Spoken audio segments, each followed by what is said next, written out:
go. Okay, so as Jess mentioned, my name is Arlette. I'm a mortgage lender with Fifth Third Bank, but I'm also a CRA mortgage loan officer. So what that means is that I actually am well versed in programs that help people with down payment assistance as well. So anyone has any questions about that, I can definitely cover that as well. But I'll go through this quickly. You guys can always ask any questions after the presentation. Let's see. Is anyone here already a homeowner? No, so everyone basically is just gonna start looking at that process, right? Okay. So some of the things we're gonna cover in the presentation is, is home ownership the right move for you? Some of the do's and don'ts of home ownership, and some of the things that you should expect from your lender. And we're gonna cover some tips as well. So as far as owning a property, you've got different benefits, right? So owning a property, you've got you're the boss. You don't have to, ask anyone permission for, painting the walls or doing anything that you want to do. But also you do develop a sense of community for the community that you're in. And you may have, some tax benefits when you own your own home. And also your mortgage payment is pretty stable, right? So if you have a fixed rate mortgage, that's likely not to change over time. The only way that that would change a little bit would be, let's say, if property taxes change or your homeowner's insurance changes, but the payment itself should not change if you have a fixed rate mortgage. What would be some of the disadvantages of owning a home? You are responsible for the maintenance of your property. You're responsible for those property taxes that I mentioned and the property insurance costs if, they do go up. One of the things that I advise my borrowers is that always make sure that you have the best deal, let's say on your homeowner's insurance. So if you ever feel that, hey, this is going up, probably constantly, or I feel it's always good to shop around for that. You don't have to stay with the same insurance provider forever and ever. So that's one good way to make sure that you're always getting the better deal. Just like your auto insurance, right? You would kind of shop that around regularly. You can do the same for home. Some of the rent advantages, right? If you're renting is you have, little to no responsibility for maintenance. That would be on your landlord to maintain the property. And if you're thinking of relocating or moving, then that's an easier thing to do than having to sell a property. Though that would be some of the advantages. The disadvantages, some would be that there are no tax benefits basically when you rent the property. And you're not gaining any equity. So you're not building any equity or, future down payment, let's say for the next home or the larger property. And also there is no control over your rental increases, right? So the landlord can pretty much every time your lease is renewed, they can and usually do raise the rent, right? This is just a comparison over owning versus renting. And by the way, everyone will be able to get a copy of the slideshow.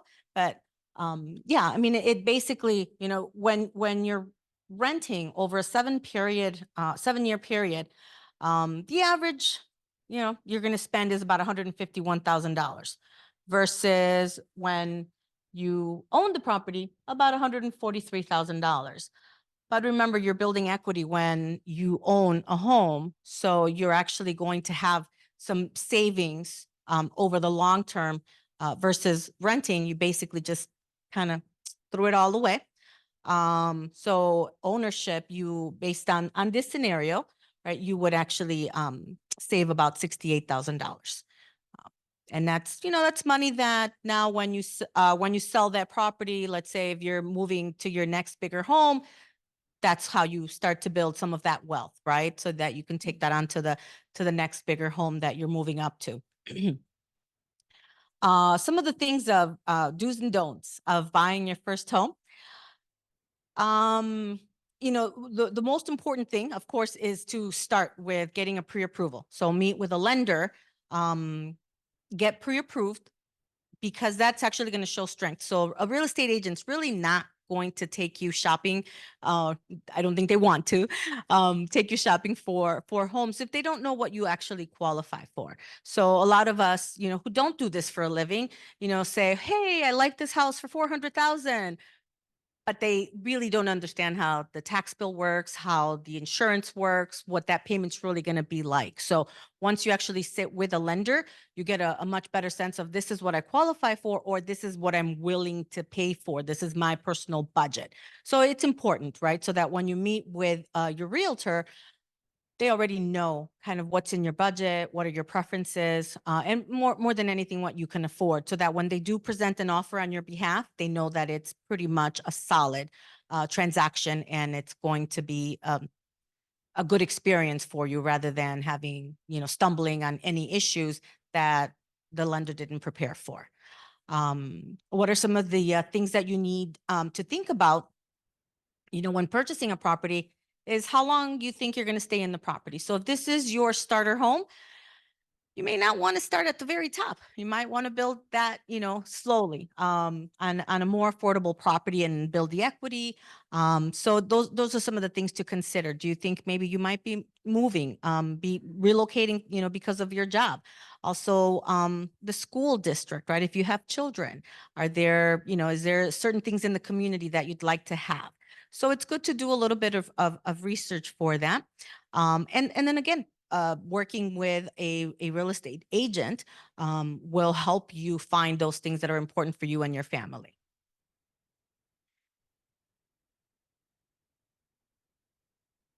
Okay. So one of the things, that's important for buying your first home is understanding a little bit about the mortgage process, right? So not all mortgages are the same. It's important to know a little bit about the differences in the loan programs. And as I mentioned earlier, too, there's also, for example, people call me all the time and say, hey, I know that there's money available for, down payment assistance for first time home buyers, right? And you see that all over. So you see, you'll see it advertised.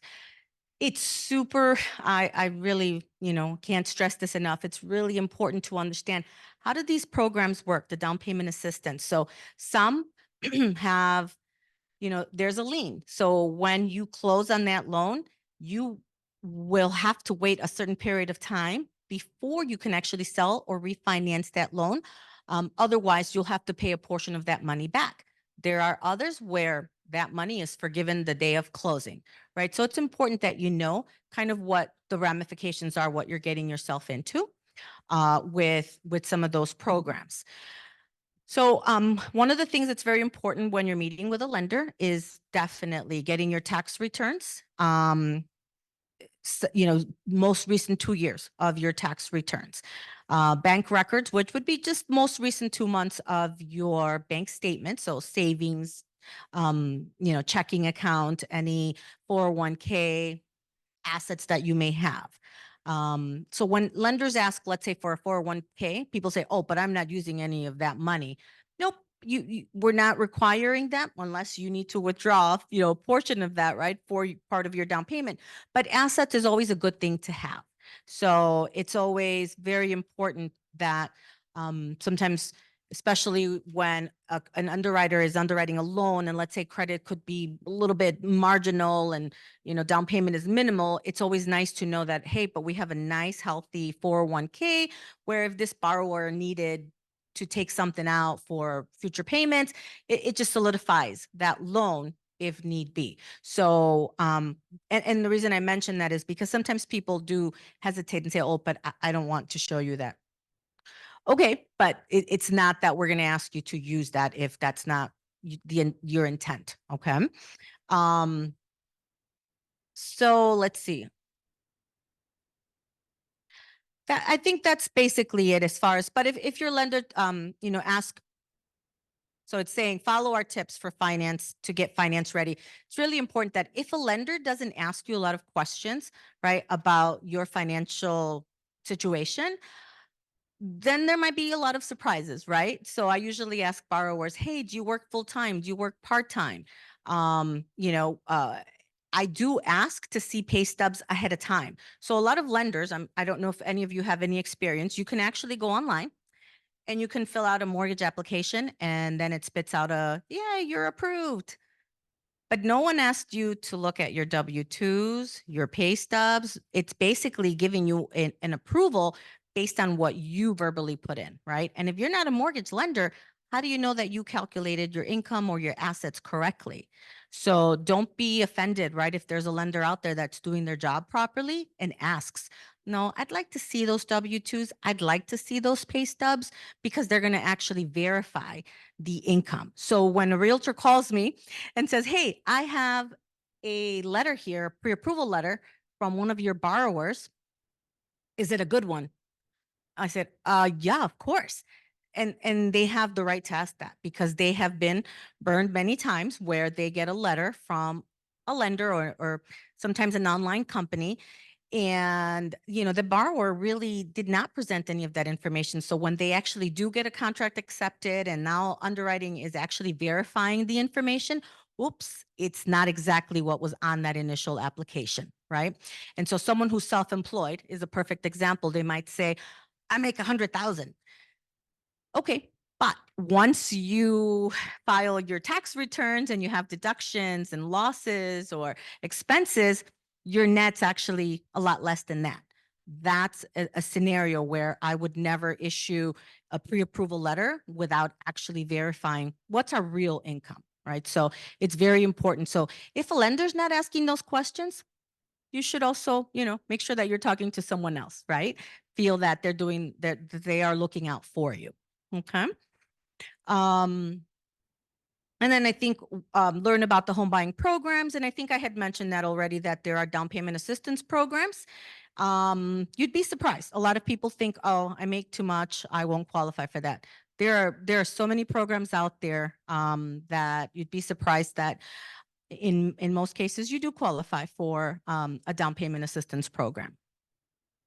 And then there are counseling programs available. So it's important to mention that because there are a lot of down payment assistance programs out there, but most of them will require that you take a counseling program.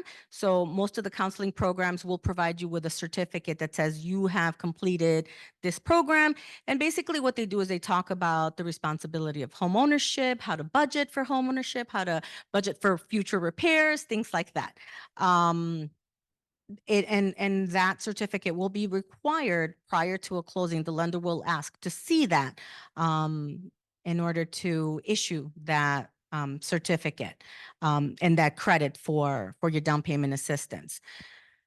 So some of the things that you should do for when you're buying your first time home, I always tell people, ask for referrals, right? Don't just go and pick a name out of the, well, I was going to say phone book, but that's dating myself.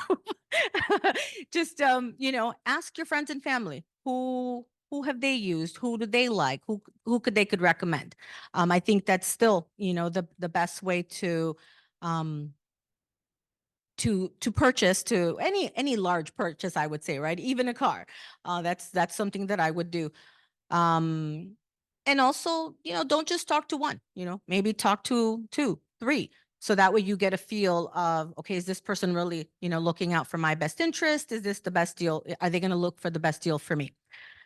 Real estate agents know the market inside and out, and they will help you navigate your local market. And the reason I really want to stress that is that, when folks say, oh, but I saw the houses on Zillow, Zillow's really not helping you find homes specific to your budget, to your needs, to the community, things that are important for you. So I always tell folks when I give them a pre-approval letter, hey, are you working with a realtor?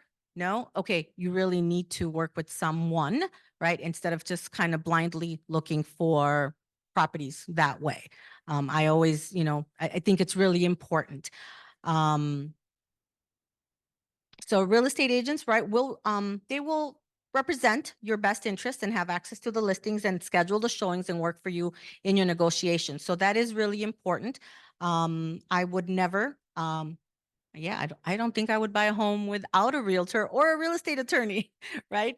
And also, and I know the slide says, make sure that you interview a few, right? Just to make sure that they're looking out for your best interest. And then another very important thing, is you should be hiring a home inspector. So a home inspector, is going to, take a look at the home and, kind of, see what are some future, issues that you may or may not have and how important it might be, right, to that purchase for you. I also, again, that's not something I would skip when purchasing a home. I always, when I have buyers saying, well, do I really need to? Well, I mean, I'm not a property inspector, but again, I would not buy a home without a property inspection being done. And again, if you don't know one, your real estate agent that you're working with, myself, right? At this point in our career, I'm sure we can always say, oh, there's some great people out there that I'd like to give you a few names for. Call one of these. So always, I would say ask for that referral. There's also a real estate attorney. Again, real estate attorney is important. They can actually negotiate, some issues on your contract. They also, might look at, okay, is this lender doing the best thing for this borrower? They kind of oversee all of everything that's going on in the transaction.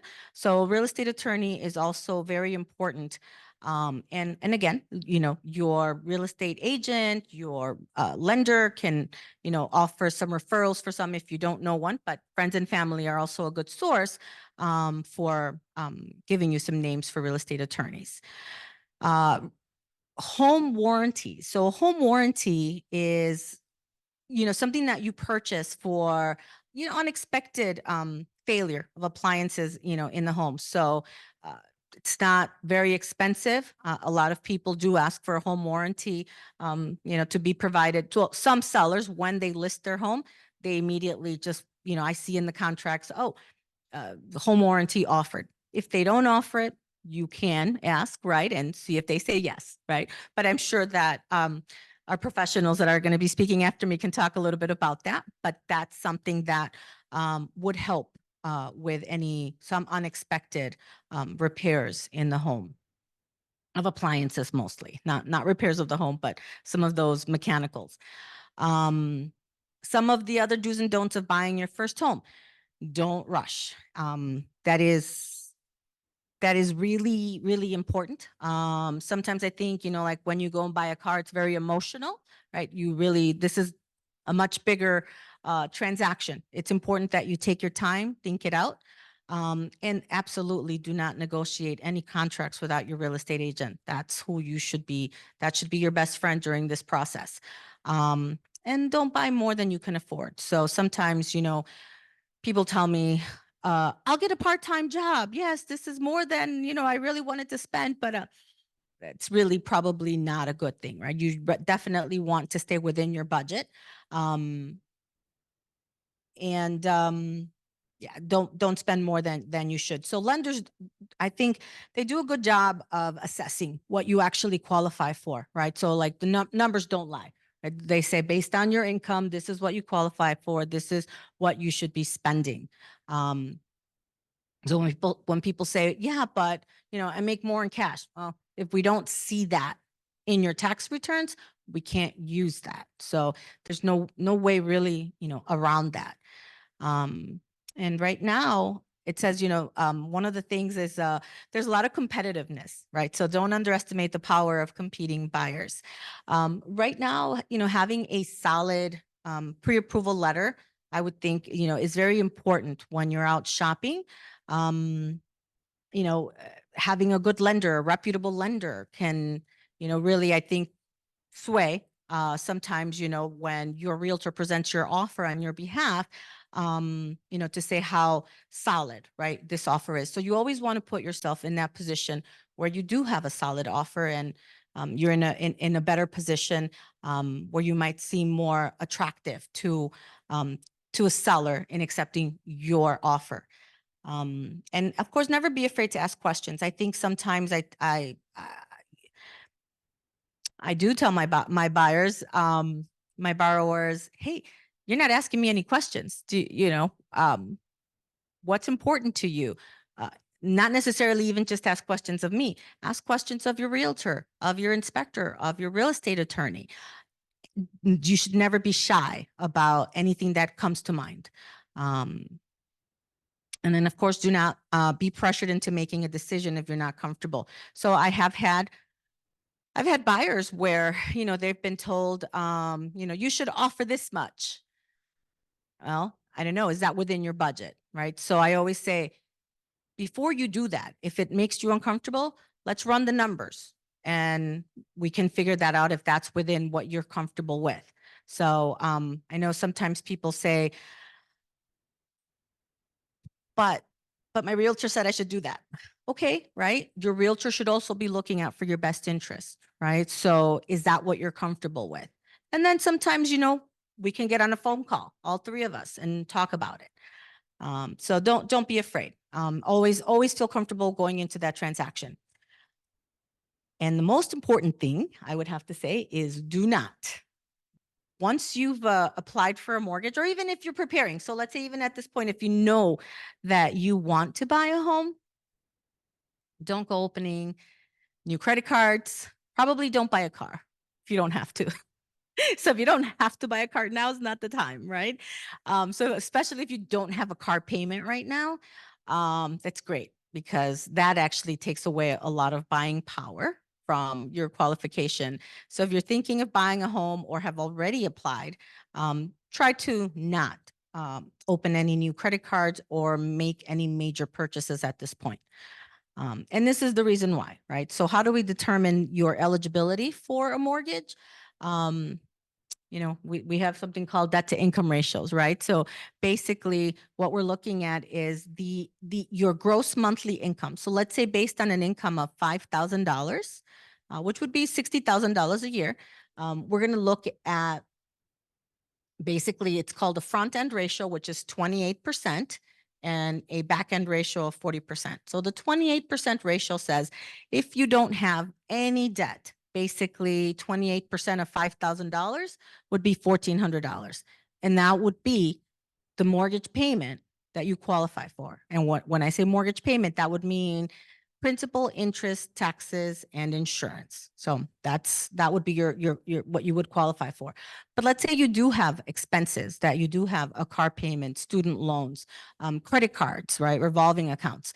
We're going to look at that ratio of 40%. So 40% of $5,000, you would qualify for a monthly payment of $2,000. But remember, now that means it's principal, interest, taxes, insurance, car loan, credit cards, right? So even though it sounds more forgiving, it's just now calculating all of your other debt that you have. So that's why it's really, important not to add on to that debt if you're planning to get ready for the purchase. I do want to give an update though. This is a little outdated. So lending policies, guidelines change constantly. Right now, it's the common ratio. Those ratios are actually a little bit low. We can actually go a little bit higher. So 45% on that back end ratio is more of what we're using. And here's an important part about credit, right? So if you have really good credit, we can actually probably go up to a 48, 49% debt ratio. So, if you needed that flexibility, that's why it's so important, right? To keep that credit score in a good position, because it can give you that flexibility if you needed it, right? And I do have borrowers who say, okay, I qualify for this house. Someone called me today. They wanted a $400,000 house. I don't think they knew what that payment was going to be, right? So I do have the situation where sometimes people do qualify for that. But then when I calculate the payment, they say, oh, no, I'm really not looking to make that kind of commitment at this point. Good.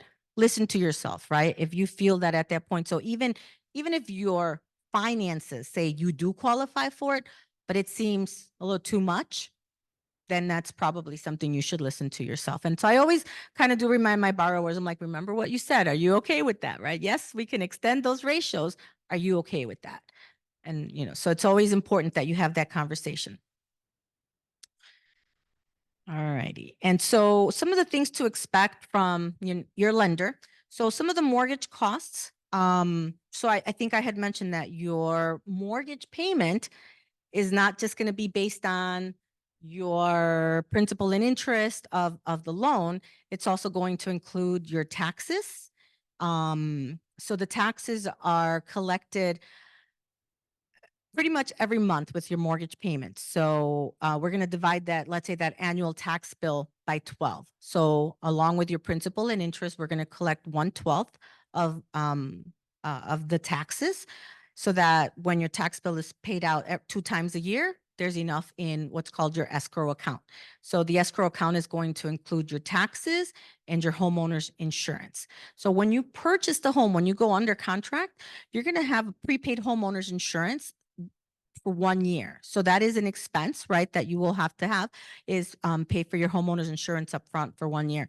But then going forward, right, with every mortgage payment that you're making, it's again divided into 1/12, so that the next year when it's due again, all the money is there to pay that premium for your insurance.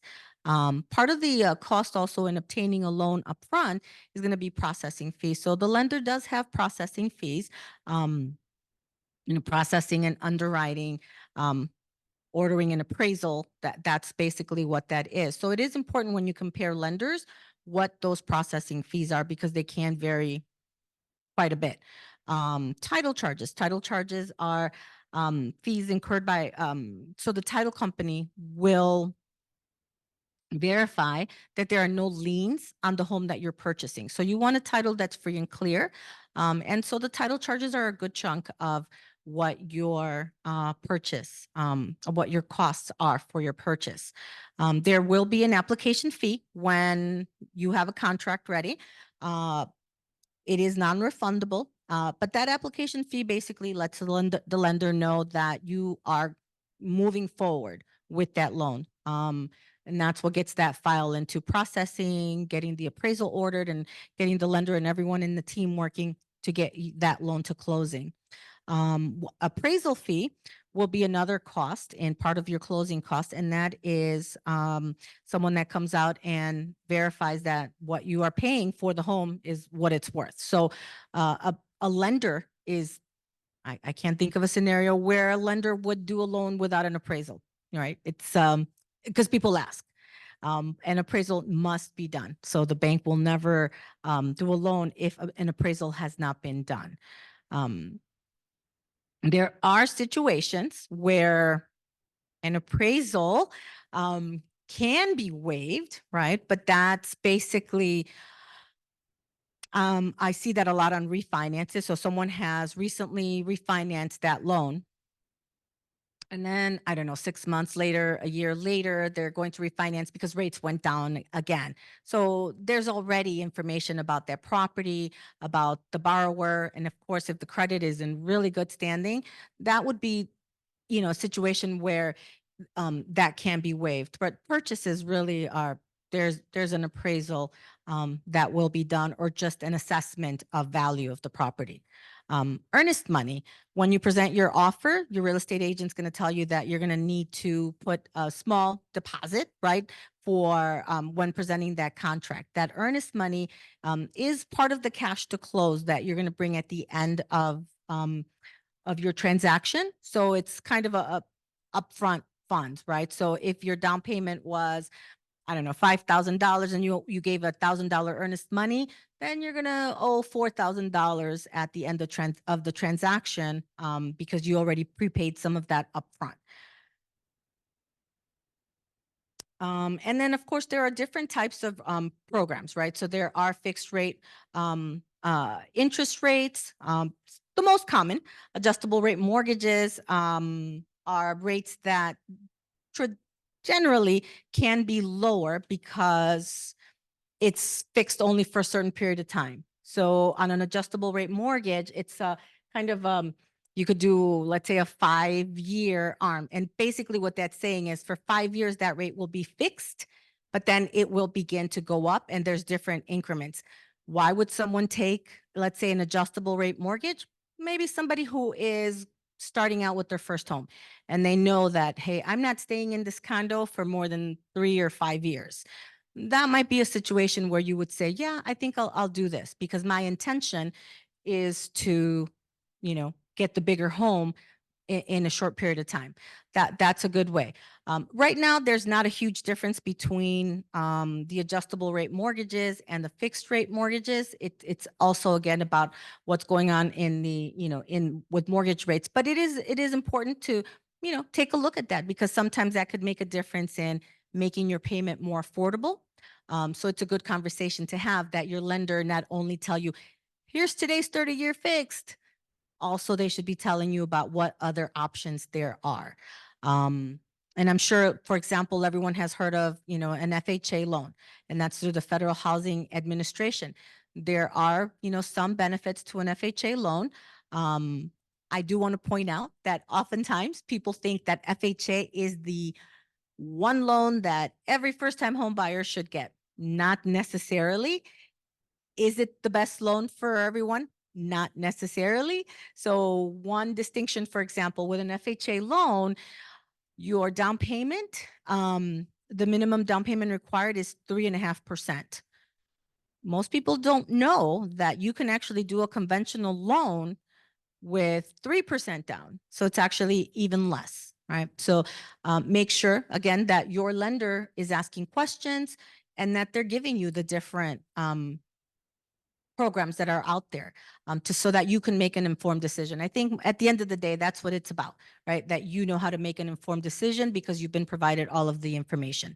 And of course, there are veteran loans.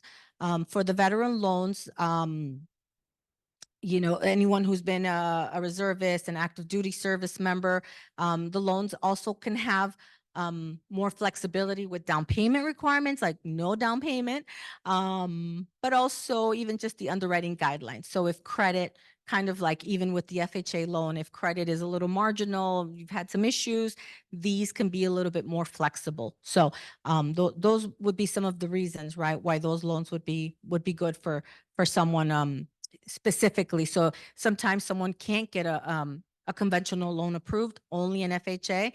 Well, then that would be the good way to go for you.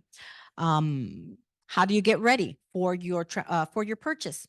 Start making sure that you pay all your bills on time, right? Because that's going to help in getting you qualified for a mortgage. Lenders do review that on the credit. So if you have too many late payments in the recent history, that alone can be a reason for loan denial. There are ways, right, that you can check your credit free of charge. So you can do, I think every credit card nowadays offers you your credit. Take a look at it. Make sure that there's no errors. If there are, you can dispute them. So I do have this conversation with prospective buyers who are just starting the process.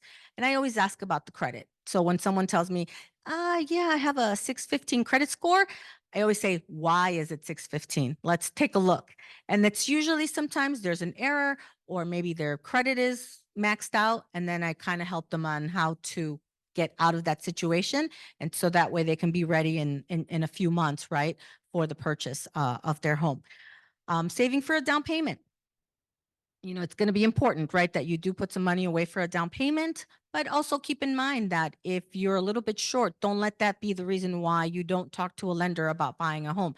As I mentioned, if you're a first-time home buyer, there are programs out there that can actually help you with your down payment. So don't let that stop you from having that conversation.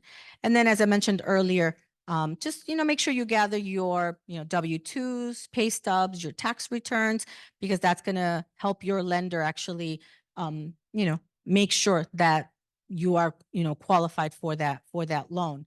And then, of course, even as a lender myself, I've taken that home buyer education course. There's things I completely forgot about that just reminded me of like, oh yeah, that's important. So it is never a waste of time. So even if you say, I'm not ready to buy a house in the next 3 months, but you can take that home buyer education course. That certificate is good for, I believe, 12 months. And for most programs, take it. You'd be surprised what you're going to take away from that. So it definitely that preparation, is good for you. Again, one of these, slides is kind of a worksheet that we're going to send, Jas, I think we'll be able to send this presentation to you. And you can figure out, right, kind of what you qualify for.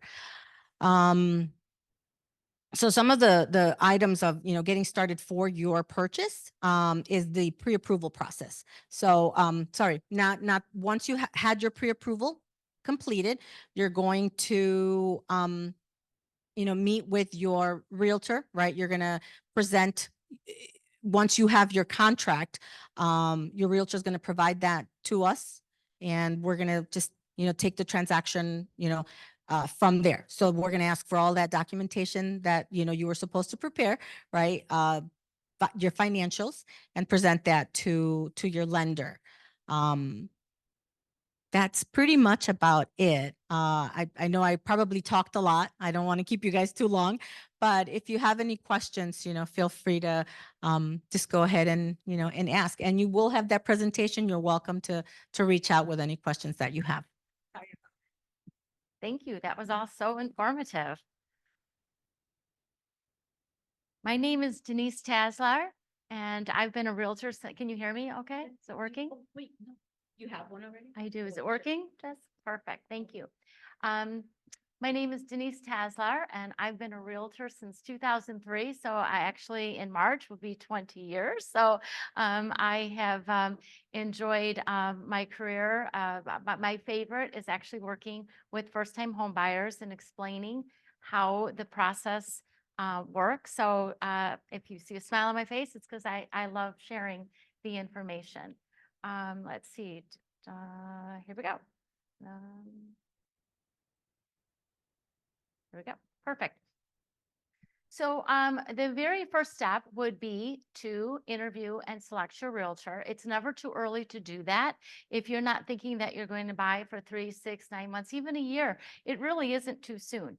Building that relationship and being able to share with them what your thoughts are, your needs, things that are important to you. You can't start too soon, especially like we just heard about getting pre-approved, and at least talking to the lender, asking questions, getting that all taken care of is okay as well. It's not going to hurt you to start early. If you're thinking maybe more than a year, I'd say just hold off a little bit. I can share with you some books to read, things like that as well. There's always ways to learn and get yourself ready for the experience. So a realtor is a real estate professional who is a member of the National Association of Realtors. You must be a member of the NAR to actually call yourself a realtor. They're trained and they're licensed to help you find that new home. Things to look for when you're looking for your realtor.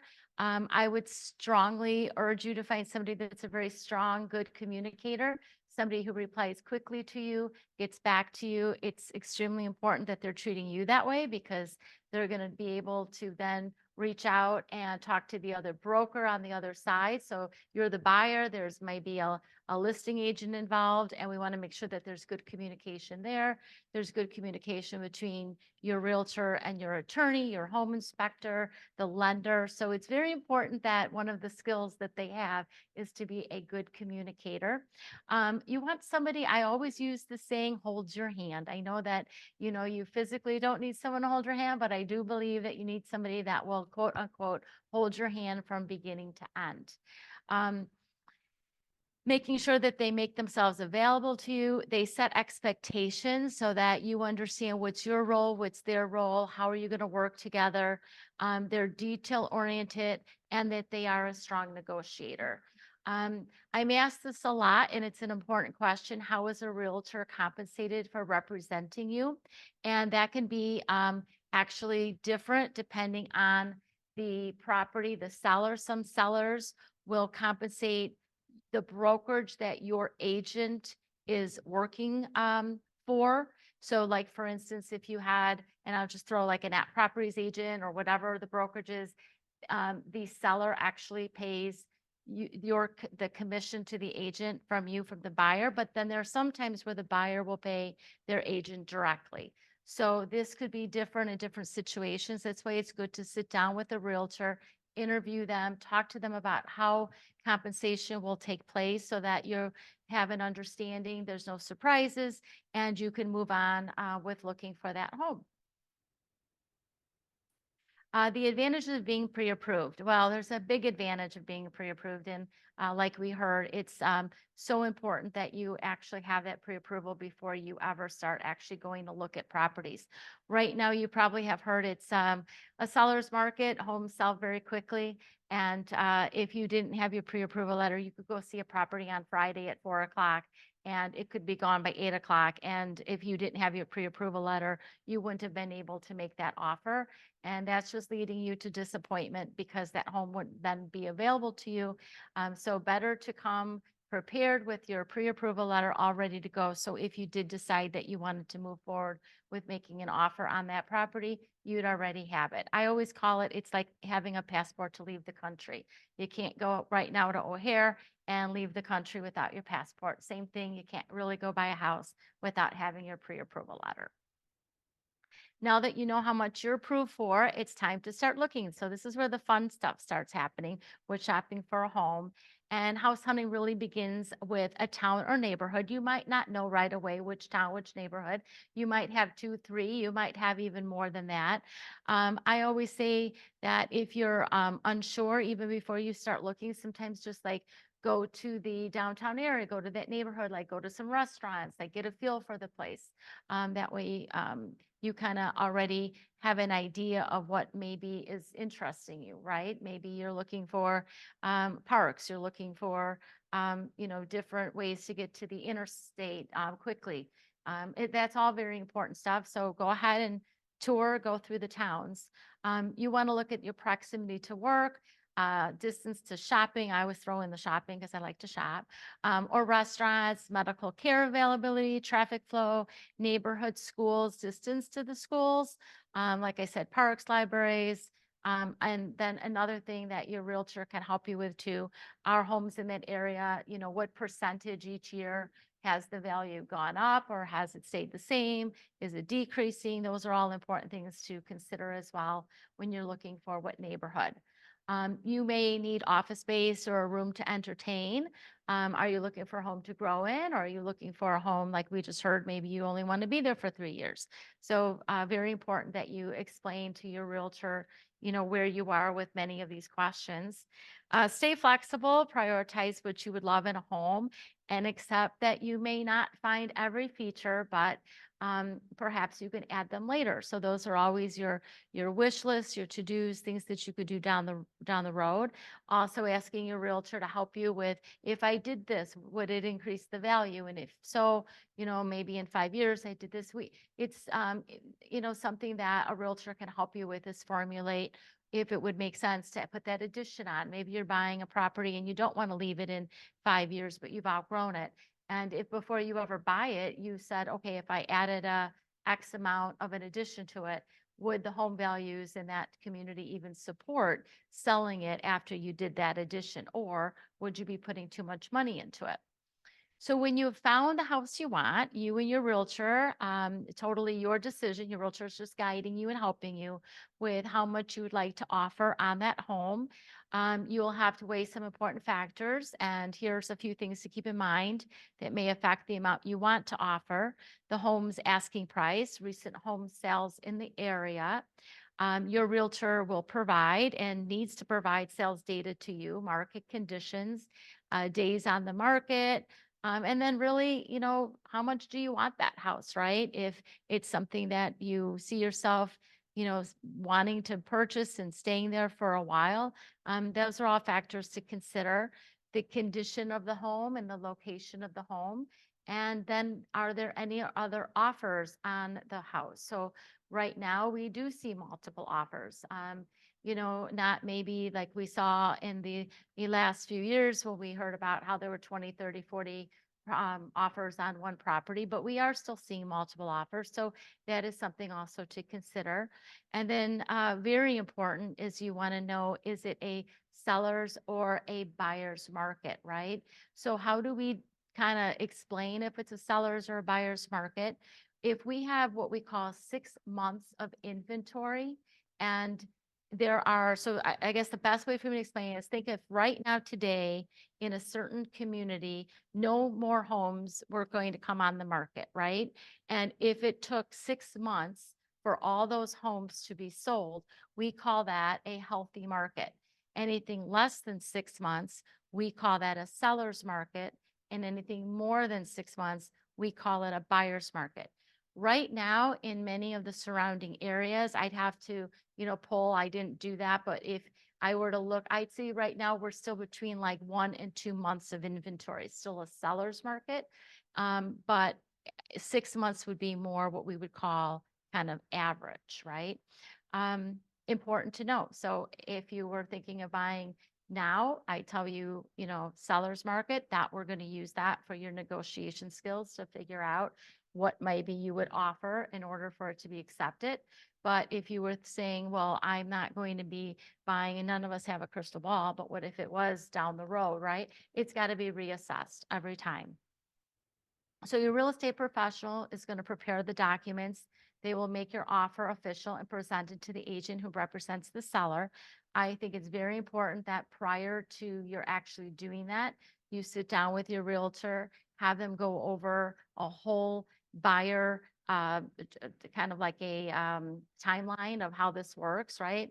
I'm here today to help you with that, explaining it, but you'll really want to sit down with somebody, a realtor, and go through something more detailed, specific to you. So I always say, if the first time you're looking at what's a contract, and that's the first time when you're actually making an offer, that could be very overwhelming. So it would be best if before you ever go out looking, you sat down with your realtor after you, like we heard before, interview 1, 2, 3. The National Association of Realtors always recommends you do interview more than one. Make sure you feel comfortable. And then, like I said, go ahead and go through that process with your realtor so that you actually see a contract, it's on a contract, and it won't be the first time when you actually make that offer. A couple things that could happen when the seller does receive your offer. They may respond very quickly. They might take a couple of days. There's no set timeline that they need to get back to you in 2 hours or 4 hours. The waiting can be a little difficult, but usually they get back to you in a relatively, a short amount of time. And they could accept your offer. They could counter your offer, or they could reject your offer. I know that's a bad word. We don't want to think about rejecting, but that can happen. And the seller could accept one of your terms, meaning like maybe the closing date that you've said you could close on or before. They might accept like the amount of money that is the earnest money that you just heard about. So there's many terms to your offer. It's not just the actual offer price. So there may be a little bit of, I accept that, here's my counter on the other items. And then when you both mutually agree to the terms, then we would be able to say signage on that contract can happen.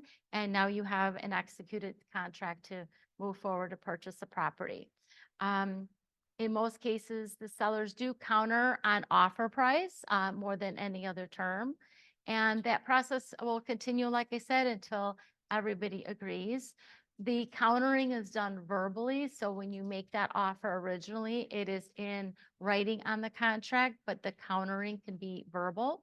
And then, like I was saying, once everybody agree, once the buyer and the seller agree, you'd have a signed purchase agreement. And then that purchase agreement would be sent to your attorney. It's important to work with a real estate attorney. One of the things I always suggest is that if you might know an attorney or an attorney recommend it to you, just always make sure that it's a real estate attorney. It's very important. And then the seller's attorney would receive a copy. Your lender would receive a copy. After everybody has a copy of the contract, then you're moving forward and you're scheduling a home inspection. You have 5 days in which to do a home inspection unless you ask for additional time, but generally it's within the 5 days. And your attorney has 5 days to look at that purchase contract and be able to ask for any modifications. Again, it begins negotiations again. So I'll give you an example. Let's say that you said on that purchase contract that you could close on or before a certain date. And then the seller agreed and everybody, both buyer and seller signed it. But let's say something during those 5 days, seller talks to their attorney and says, you know what? I really think that I need to close a week after that. So could you go back then and ask the buyer's attorney if that would be acceptable? So once again, we kind of start those negotiations again. And then during those 5 days, the goal is to work those things through, have your home inspection, and be able to get through what we call attorney review. And again, that's why I said your realtor is going to hold your hand. All these dates, all these things, your realtor's there to help you along the way. Earnest money, we heard a little bit too about earnest money. And I just wanted to, kind of share with you that earnest money is showing that you're committed to buying the property. It's really good faith, showing good faith that you're going to continue to purchase it. It's a small percentage of the asking price and it's applied to your down payment. So the example given was, so well said. If it's that you're needing to bring $5,000 to the closing table, but you've already put $1,000 in earnest money, then you're bringing the 4,000. That earnest money needs to be delivered based on what the term was written into the contract. So again, you'll work with your realtor to feel comfortable with what that term that you offered. I've seen things from 24 hours, 48 hours, 72 hours, but within a few days, usually that's when you would write that check out.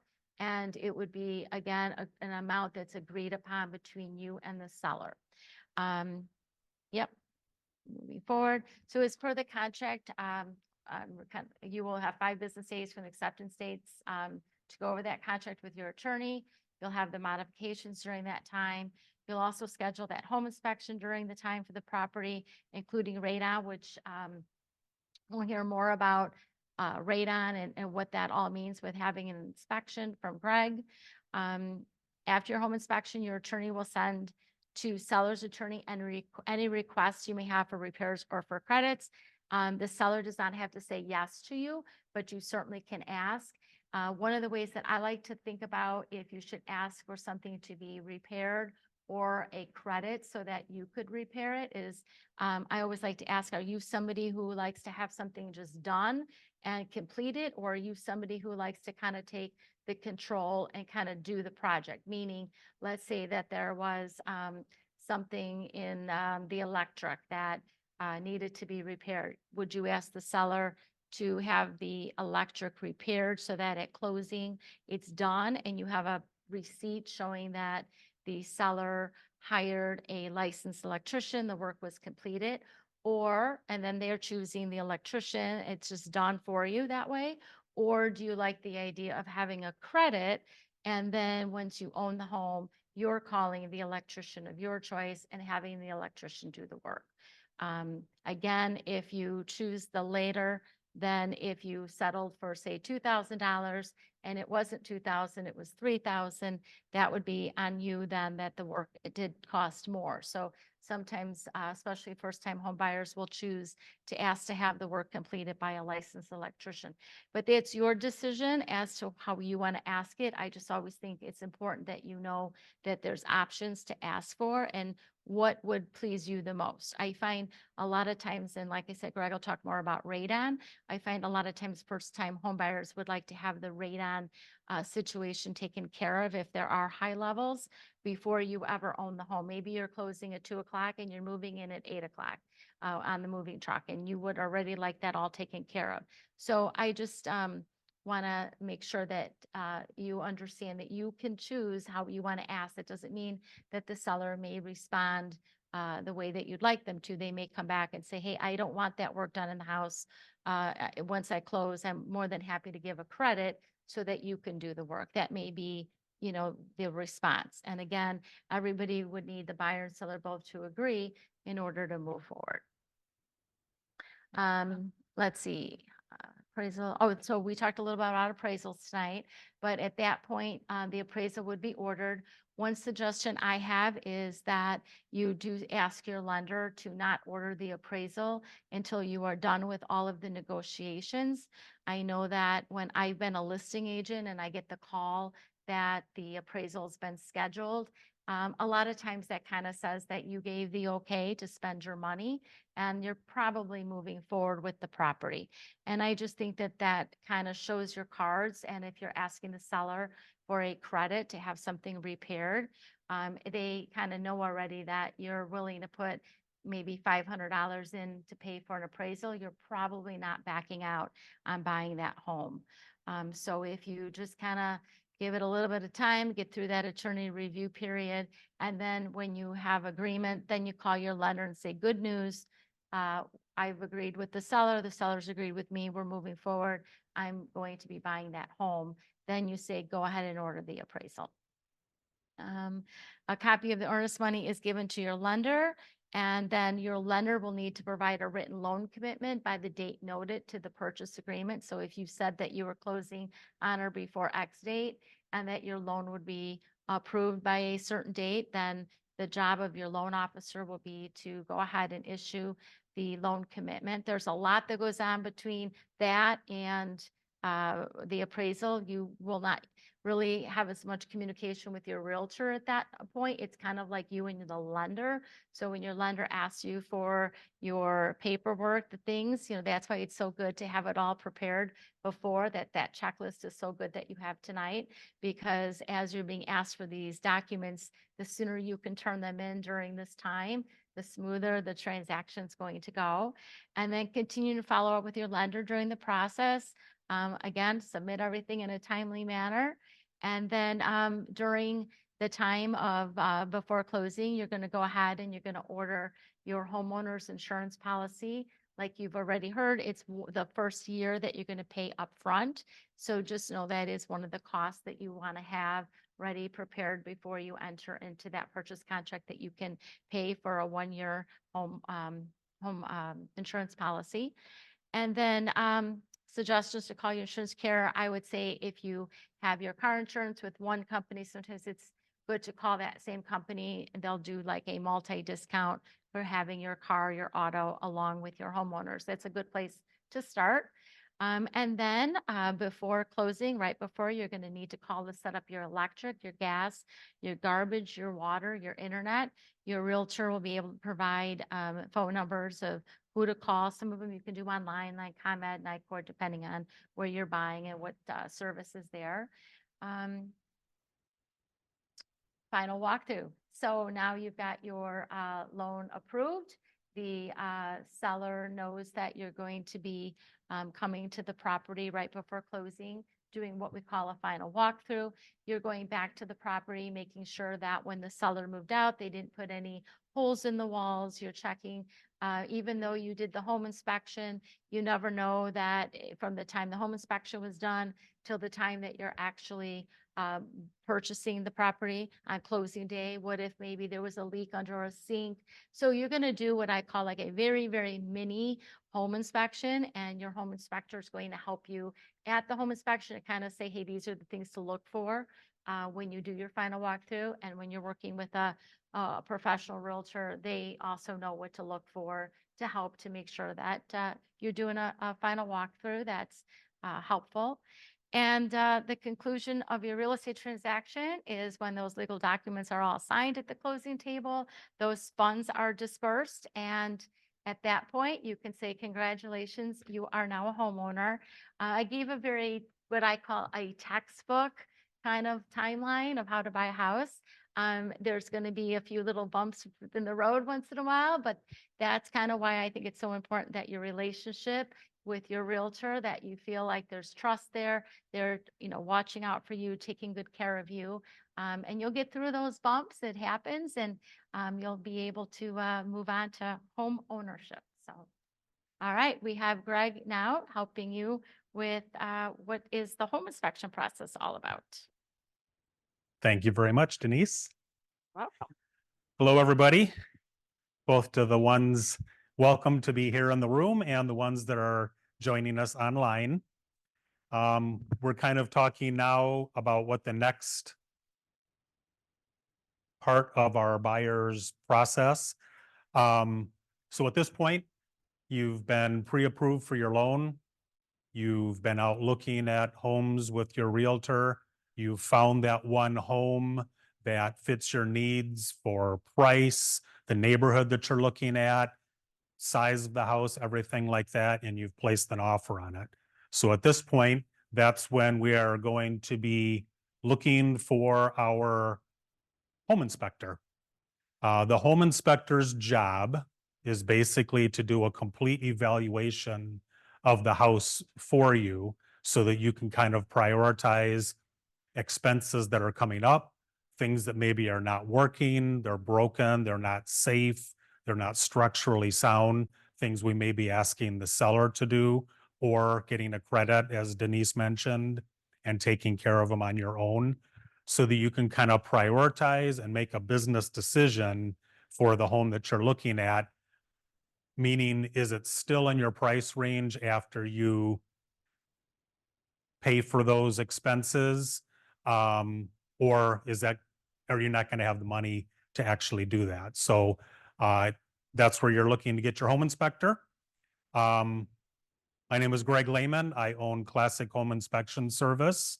So whoever you would be hiring for that, you're definitely going to be wanting to find somebody that's experienced. In your selection process, I always say that you want to either, as was mentioned before, go with referrals, somebody that you know that has purchased a home that was happy with their inspector. Your real estate agent, who is very well versed in that, is going to know ones that are going to provide a good inspection for you or not so much. If you go on and you're looking, say, like on Google and looking for those, I would definitely encourage that you interview those inspectors. Primarily, you want to make sure that somebody is very experienced and has a fair amount of endorsements, reasons that they can charge the fee that they're charging.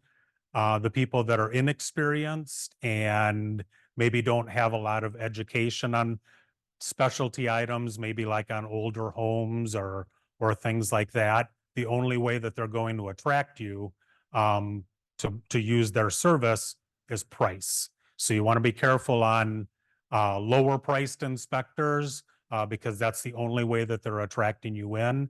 You definitely want to have somebody for a purchase that you're making like this. It's the biggest purchase you're making in your life. You want to make sure that you are working with somebody that is educated and can help you through that process. As we put up here, and as Denise had mentioned, that step, you normally have to have your inspection done per your real estate contract within a 5 business day period. If for some reason there's things in there that prevent your inspector, your agent, the seller, everybody to come together on a day that can do that, you can talk to your attorney about getting an extension. But typically in this market, it is more of a seller's market. So you really want to try to find that time, whether it's taking off work or whatever, to get it done within that 5 days. I always say that every home has a story. Our job as the inspector is to read the story. We're basically reading the home. I want to see kind of how well it's been maintained. I want to see what things are coming up as far as for like ages of equipment. Does it have a brand new air conditioner? What's the quality of that? Or is it one that's already 20 years old? We just kind of want to see, evaluate that so we know what's coming up. That's exactly what the condition report is. That's your inspection report. That's going to be a visual inspection of all of the major components of the home. So that's everything exterior, everything interior, appliances, furnace, air conditioner, water heater, anything that's a major component of the home. So that again, you're making a business decision on that property. We follow the Illinois Standards of Practice. That is something that you can look up online. That will tell you what we're inspecting and what we are not inspecting. There's certain things on a home. We're not allowed to take apart the homeowner's house. We can't come in and be invasive, cutting into walls, things like that. One of the major things that we cannot see on a day like today is the surface of the roof. I will definitely make every effort possible to broom off a section so I can tell flexibility of the shingles, how many granules are left, things like that to make an appropriate evaluation of it, but we can't see the entire roof. So that is a limitation of buying a house in the winter. But for mine, like if I want to know if a roof is leaking, right now is a perfect time for that because we do have melting snow. So when I'm in the attic, I'm going through that whole area up there, making sure that we don't have water stains, water penetration, settling insulation because it got wet, anything like that. There's ways for us to kind of go around the end zone there and figure out things without actually being able to see it like that.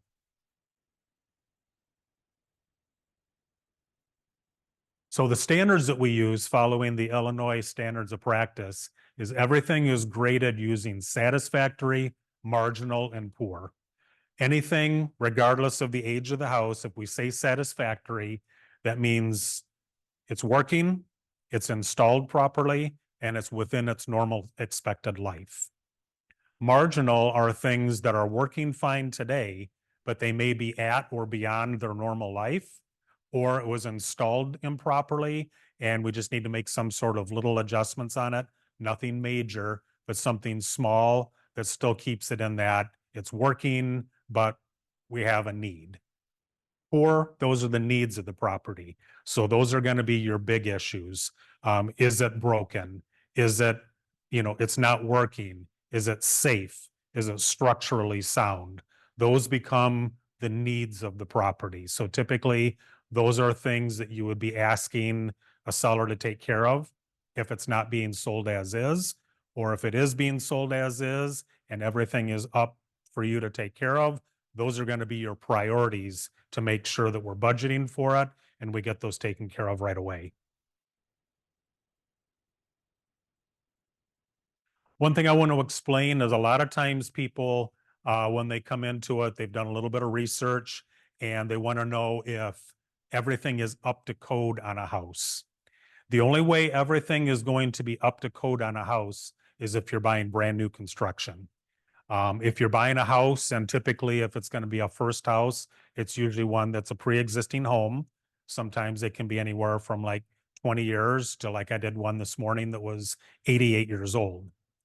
Building codes 88 years ago were very different than what they are today. So we have to take all of that into consideration of when the house was built. Most codes, that's the rule that needs to be followed on the day that something is being installed or something is being built. And just because a municipality will change a code, maybe there's different products on the market, maybe they've had insurance claims and they want something done a little bit differently. Most codes are grandfather claused in, meaning it was done correctly on the day of installation, but you don't have to keep up with every little monthly change that comes along and basically rebuild your house. If the municipality feels something is important enough, they take the code and they make it a law. Once it's a law, everybody has to follow the rule. It doesn't matter if the house is 5 days old or 88 years old in this case. You still have to follow those rules.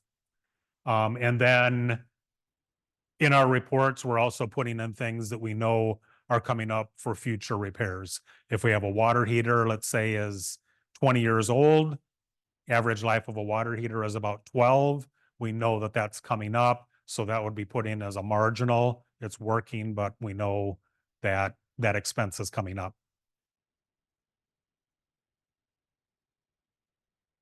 Few of the different things that you will be looking at when you're out, you'll need to decide, are you looking at new construction? Are you looking at remodeled or rehabbed homes? Are you looking at as-is homes? Everybody's going to be kind of in a different avenue for what you're looking at. The question, do you need an inspection? Yes. Simple answer for that. Every scenario that's up there is something that you would definitely want to have an inspection done. New construction is probably one of the things that I find the most things wrong, which seems almost backwards for what you would expect. But a typical new construction has a construction manager and a whole bunch of subcontractors. We don't know who the subcontractors are. We don't know if they're doing things the bare bone basics or best practice. We don't know if they're doing them proper. That's where we come in. That's where city inspectors come in. We go a little bit further than that, though. If every contractor did their job right, there would be no need for inspectors.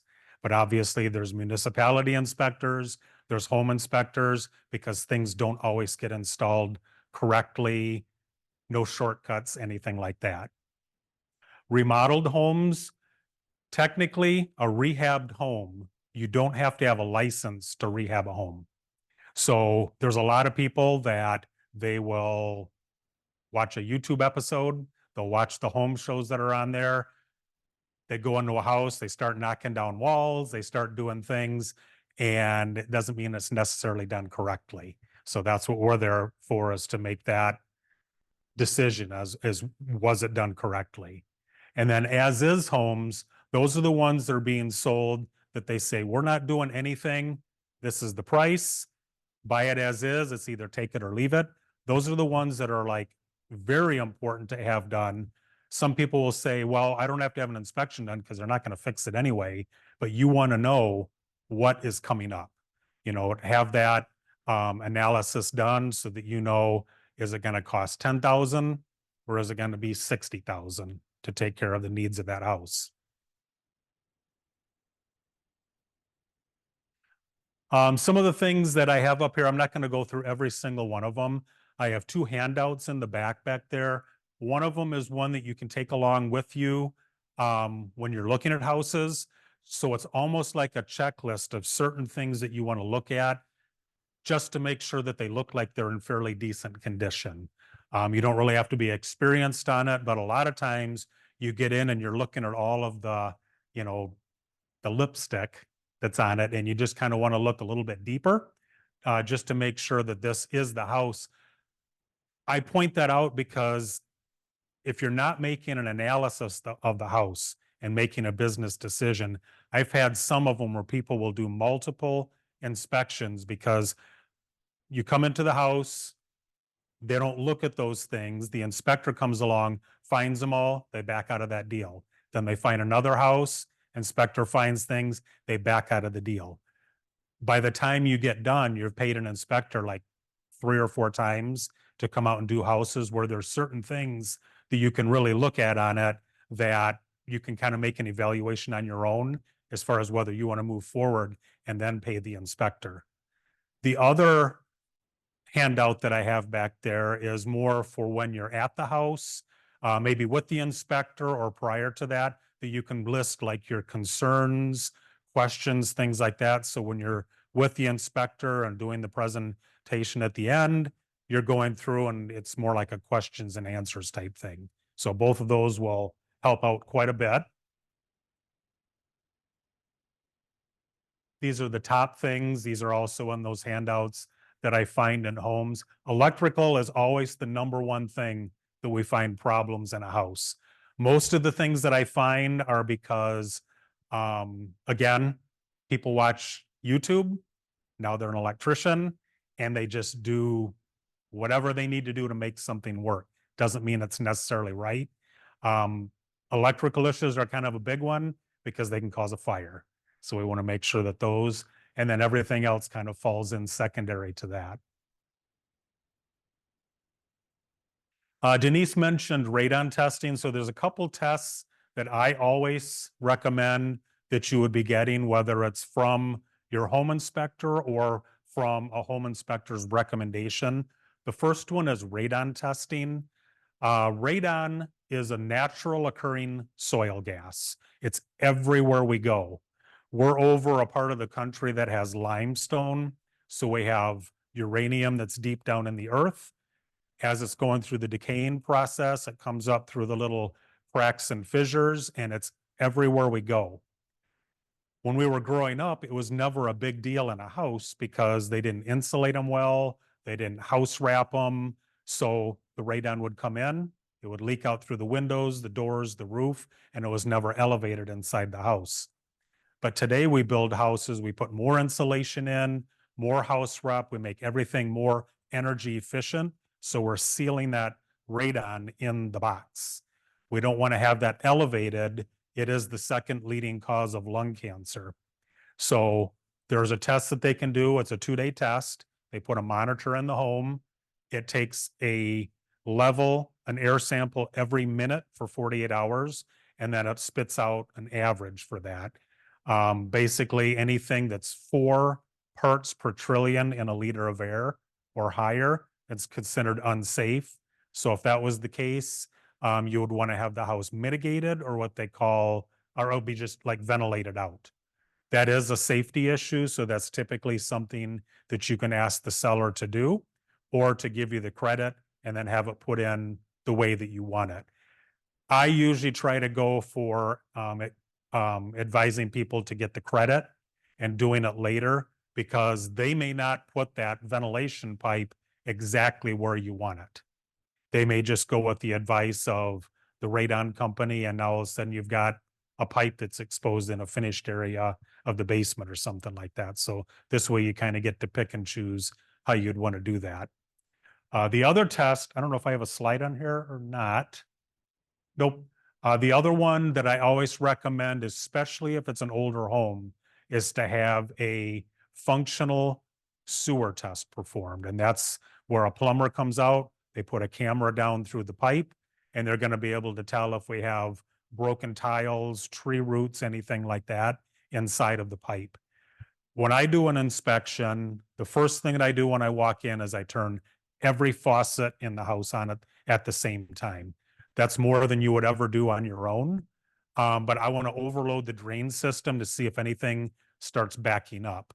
If I have 1 or 2 drains that start bubbling or backing up and the water flow doesn't keep up with the faucet or shower or whatever we're running, then I would highly recommend having that, because something is obstructing the flow. If it's a newer home, probably don't have to do it because it's going to be all hard plastic pipes. If it's an older house built in the 70s or earlier, I would highly recommend doing that, because those old clay pipes, they do disintegrate, and they're just not going to hold up as well. They're kind of at the end of their life. That's something that, without looking at it with the camera, that it could be a $200 fix to clean out tree roots, or it could be a $10,000 fix to replace the pipe all the way to the street. So you kind of want to know what's going on with that. Every inspection that I do, I create an inspection report. So on my inspections, I will go through the inspection, analyze everything, and then we sit down at the end and I'll go over everything that's going to be in the report. So since we're already at the house, if you have questions, I'll go through and we can go out to that item. We take care of any questions that you can think of at that point. Then I'll send you an inspection report that has every photo that I took and bullet point every single thing that's in there, whether it's a small problem, a maintenance issue, or something that's much bigger than that. And then I always tell all of my clients that I'm always there for a phone call, whether it's on the night of the inspection if you have a question, or 3 months into owning the house. Call me, we'll figure out whatever it is. And that's the last slide that I have. So that's pretty much our presentation for the home buying process. I guess we'll open it up to questions then, Jez. And did you want to do online or in room first? Okay. Perfect. Get your microphone there. So the first question Clara sent in says, if you buy a car outright, meaning you do not take out a loan, before getting pre-qualified, will it hurt your chances of getting pre-qualified or pre-approved? Your warning about not buying a car, opening new credit card applies to what you should not do after getting pre-qualified or pre-approved. Is that correct? You know what? Can you repeat that? Yeah, we'll do both parts here. If you buy a car outright before getting pre-qualified, will it hurt your chances of getting pre-qualified or pre-approved? No, I mean, if you buy it outright and there's no loan, it's not going to hurt you at all. And then she just wanted confirmation. Your warning about not buying a car, opening new credit applies to what you should not do after getting pre-qualified or pre-approved. Is that correct? I would say even before. So if you're thinking, okay, I'm gonna get ready to buy a home, let's not start applying for new credit. And then once you do apply, you also don't want to, go out and get new debt because prior to closing, we're still gonna find out if any new accounts were open, which could definitely hurt your qualification. Any questions in person? Just raise your hand and someone up there will repeat it. Yes. Okay. Can I borrow your, Yes. okay. Is it okay if I just do it on the microphone? Okay. I'll let you just. Okay. Otherwise, the people online can't hear. Yeah, my question is about other types of inspections that you may do or you may recommend. You mentioned radon as part of radon, but and there's sewer also scope. pests, mold, So typically, lead. yes, other there's things. lead paint if the house was built before 1978. And I'll just tell you right now, if it's built before 1978, there's lead paint in there somewhere. That doesn't mean that they haven't painted the house many times since then, and we probably have many layers that are sealing that in. The one thing that you just want to keep in mind is if you're going to be taking down a wall, drilling a hole, pounding in a nail, we're now making that lead to be airborne. So we just want to make sure that we're wearing an N95 mask when we're doing that. And it used to be funny because prior to COVID, I would say that to somebody and they're like, well, where do I get an N95 mask? Now you just go out to your car.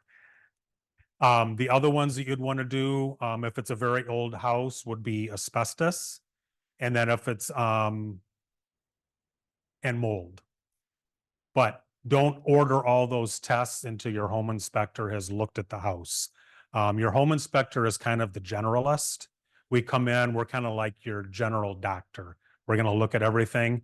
But then if there's something that we find that we need to send to a specialist, then you can order that test. I just don't want you like ordering all the tests and spending a lot of money that's not necessarily needed. So you would say, I recommend you getting this other test. Yeah. Okay. If I came in the house and I found something that was like suspect mold or something like that, it would be in my report saying this needs further evaluation. We need to hire a mold inspector, and then you would order that test at that point. But not just order them all up and, spend a lot of money that's not needed. Okay, My general doctor, you refer me to a specialist. that's correct. That's the best analogy I can think of for that. Did you have another one? Okay, go ahead. This question is for Denise. Yes. How do you feel or how do you approach the scenario of best and higher offers? Because it happens a lot and it's a repeat process again, over and over and over. Yeah, so Best and highest. it's a good question. So what you're asking is like when a seller has multiple offers and then they say we'll take highest and best by a certain date and time. Yeah. What you're asking me is how I feel about that for like guiding my buyer. Well, at the end of the day, it's still always your choice. I think you need to share with your realtor, on a scale of 1 to 10, 10 is, this is my dream home. I don't want to see it go. I want this house to, I have to sleep at night and I don't feel comfortable spending that much. We've got to work with that, right? So it's always your comfort level. But if you said to me, it's a 10, I want the house, I'm going to do everything to try to help you so that you do win the bid.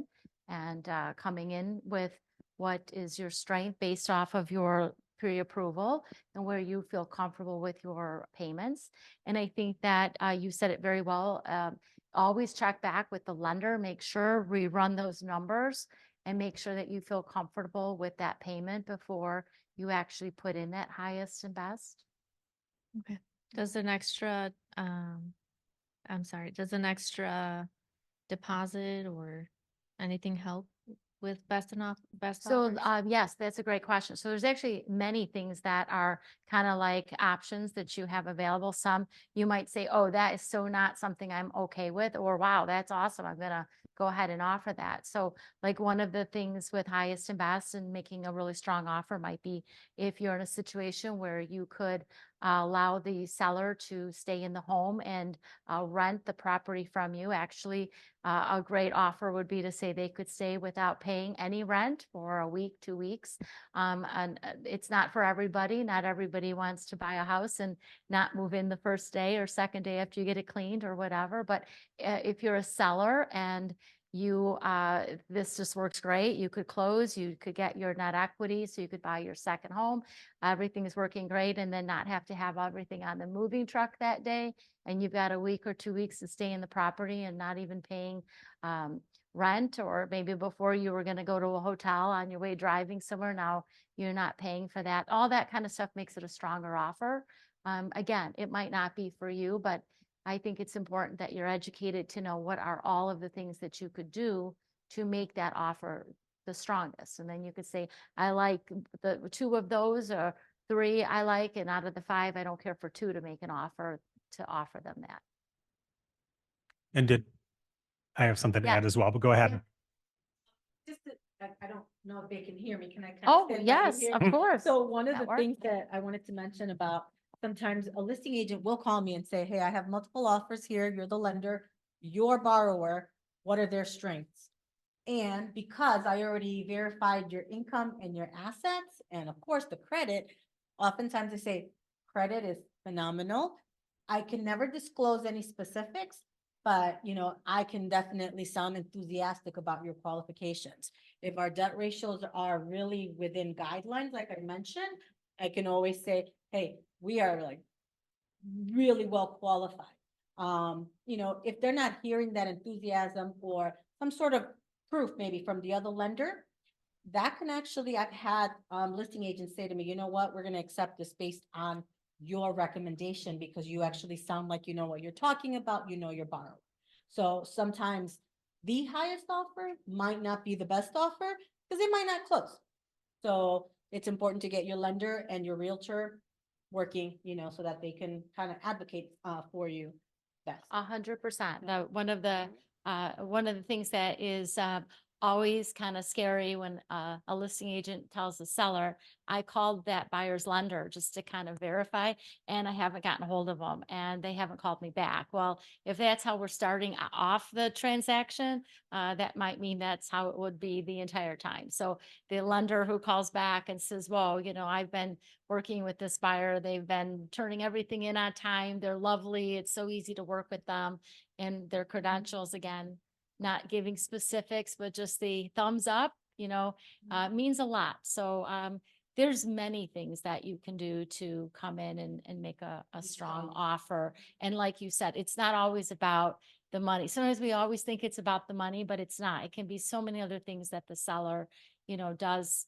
feel is a strength because that's what they're looking for.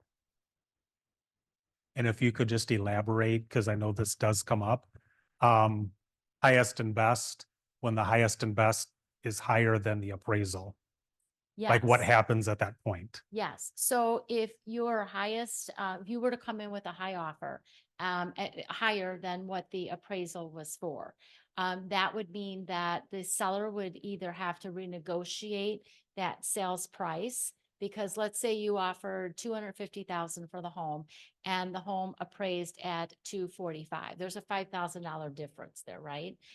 So a seller might need, in order for you to continue, to be willing to renegotiate, maybe split it in half, or if it's a split in half, then that's when you need your lender to talk about if you could cover the $2,500 difference to bring to closing with more cash.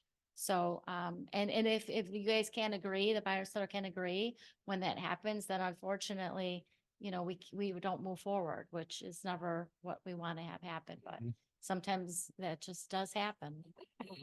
Thanks, Greg. That Yeah, was no good to problem. bring up. Anything else? Okay, take it back. So we did get one question online that I think applies to a lot of folks here. Okay. Which is it more difficult getting loan approval if you have student loans?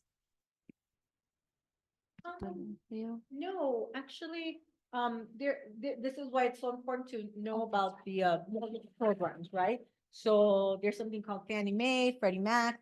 They have different guidelines. So depending on the amount of your student loan payments, so someone may have gone into a repayment where you've combined all your student loans and it's like one low payment. So it's not necessarily, and I know a lot of folks just had that happen in the last few months. So that's not so bad. But let's say that right now that your loans were in deferment, there are different programs where we can count either half of 1% of whatever that balance is. So let's say you have a, $10,000, student loan, we're only going to count half of 1% as a payment. So that actually keeps that very low. If we go with a Fannie Mae program, we may only count 1% of that balance as your payment, because we have to take that into consideration to calculate those debt ratios. So, your lender can figure out some ways of, seeing what works best for you when you have those student loan payments, but it shouldn't impede you. I mean, if you have $265,000 in student loan debt, that might be a little hefty, right? Depending on what your income is. And I have seen those, but most people, I think we can work around that. Next. This question is for Denise. Earlier you were talking about property insurance. So I know it changes depending on the property value or the type that it is, but is there a typical number for like 1 year insurance? So And what insurance do you recommend or have you seen that you like and is reliable? Oh, it's a great question. So I'm not a homeowner's insurance representative, so I very impartial to any of the companies that are out there.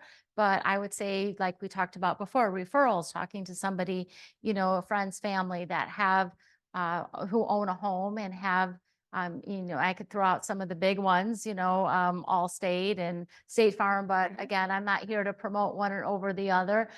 You'd want to talk to them about their rates, what they cover, the cost of the home, what it would cost if there was a fire to replace the home. And so I would say typically, this is kind of your wheelhouse, but they've gone up. I mean, they really are.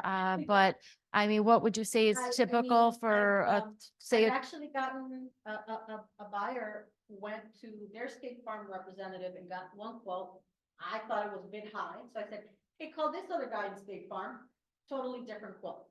So just because you check with State Farm doesn't mean that it's going to be the same across the board. Not sure exactly what coverages they were giving that you may or may not need, but that's why it's important to maybe talk to get three different quotes. And I can guarantee you that you're going to learn from getting the different quotes of what to look for to help you make a better choice. Yeah, it doesn't hurt to make those calls and to get all the estimates that you need. You have some time too from the process of actually having your purchase contract and actually needing to have it paid in full. You probably have a good 4 to 5 weeks there. So you've got plenty of time to make those calls and get your research, but it's a great question. Couple of things you can look online for that. There's how well do they pay out their claims? That's a big one. And so they'll have ratings for the different insurance companies. Like, this one pays their claims really well. This one you're going to have to fight with every time you have something. And then there's another thing when you're looking at policies, you want to have guaranteed replacement, or they have ones where they will cover you. But let's say you're covering a roof and the roof is 20 years old, or it's a 20-year shingle and you're 10 years into it. Some of them will pay half of it because you've used 50% of the roof. The other ones are guaranteed replacement, regardless of how old it is. So you kind of have to watch that too. That was very helpful. Thank you so much. Good. And then this one is just for Craig. What's a typical cost for a home inspection? A house that's like 2,400 square feet and under is going to be 500, 525, right in that area. Townhouses and condos are a little bit less because we're not doing anything with the exterior, but that's our starting point for a house. And then obviously, the bigger the house, the longer it takes there, we price it accordingly. Thank you so much. You're welcome.